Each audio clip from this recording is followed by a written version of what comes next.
Hello, I'm jagurjay, and today I'll be talking about a topic that has many furries up in arms: furry haters.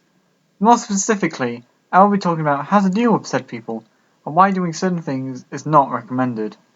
Now, contrary to popular belief within the fandom, not everyone is after our heads on a silver platter, and so this video is not aimed towards the peaceful furry haters, but instead more towards the violent ones that attack and harass furries for being, well, furries. One thing I would like to say, however, is that not all furry haters are aggressive and harassers. However, the loud majority of them are. Many people who hate the fandom don't care about people's life choices, and do not see the furry fandom as much of a big deal.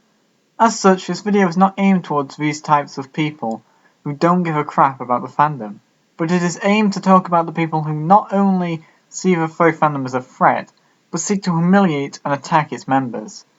As I always say, you are allowed to have an opinion on something or someone, so long as you aren't hurting people in the process. And although hating a fandom does not hurt anyone, attacking its members does. And with all that said, let's begin. Now first off, many of these aggressive furry haters will be on online sites like Facebook, and it is easier to insult people without repercussions. Now many of these people may just be trolls, aka people trying to annoy you to get a reaction out of you. And, like the internet always says, it is best to ignore trolls. A troll will usually leave a few hateful comments to try and piss you off and or make you angry and stressed, and responding to said troll's comment means they will never leave you alone. So ignore the trolls, otherwise you'll leave yourself open. Now it is hard to tell who is a genuine hater and who is a troll, so here are a few interesting tips that will help you distinguish between them. For one, trolls usually leave 1 to 10 messages before giving up and leaving, and they usually use memes and dark humor in order to piss you off. However, a genuine furry hater will do all they can to upset you, harass you, and make your life a living hell.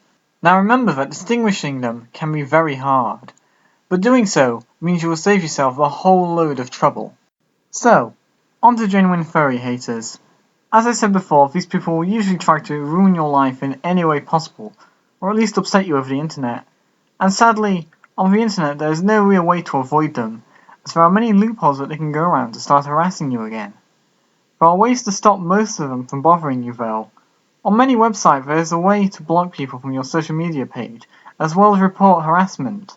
There are no permanent solutions however, but it is useful to stop the less determined furry haters. With the more determined however, as far as I know there is no solution. There is however, ways to scare them off. For instance, if the messages they send you continue for a long time, it is best to contact all of your friends who you trust in order to help you scare them off. Don't tell them to attack him however, as this does not serve to help you and can only worsen the situation, giving the attacker a reason to pretend to be the victim. Instead, use them for comfort and support, and it is also best to, of course, report and block the individual as well.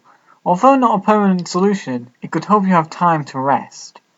And another idea is to change your account so that they cannot find you, messaging all your friends so that they join you back on your new account.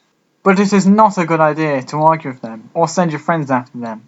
If they are a person determined to eradicate all furries, then it is obvious that they are not going to listen to what you have to say, whether you have researched it or not, and will instead focus on being whiny babies who do not listen to alternative opinions. This is my least favourite thing about these kind of furry haters.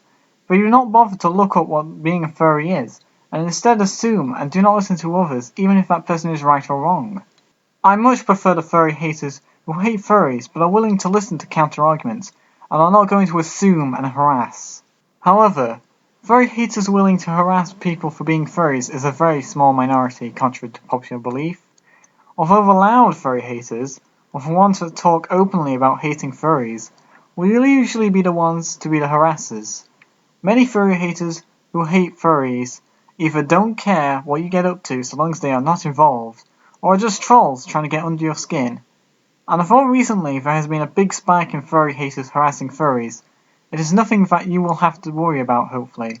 So I ask, was this video helpful? Was it informative? And did you learn something new?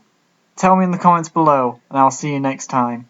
See you all soon, and have a great day.